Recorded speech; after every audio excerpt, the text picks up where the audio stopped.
Hi everyone, I will be telling you about how to see whether there is a leak on mechanical ventilator or not.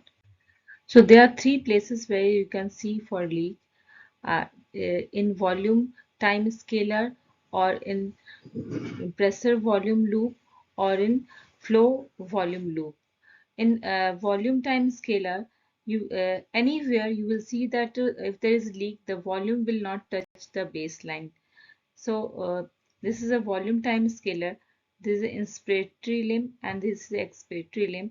Expiratory limb of the volume time scalar is not touching the baseline. This volume is on the y-axis and it is not going from the y-axis. It is not going to the baseline.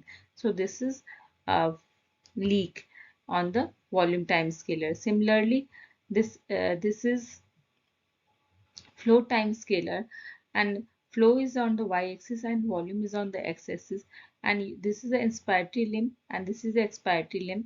Expiratory limb volume is not touching the baseline, so x-axis is the volume.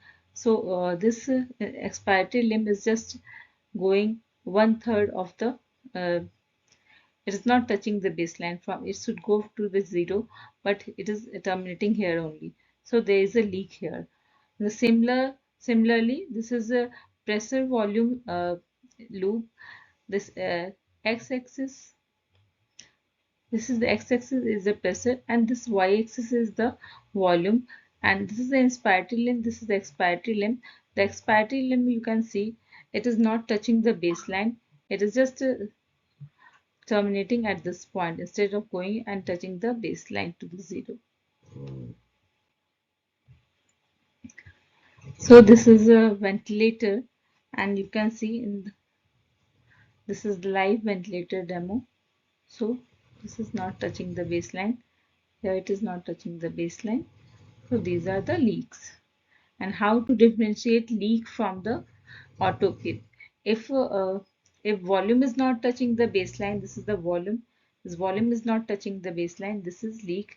And if flow is not touching the baseline, as you can see, this is the y-axis and this is the pressure volume. Yeah, this is the flow volume loop.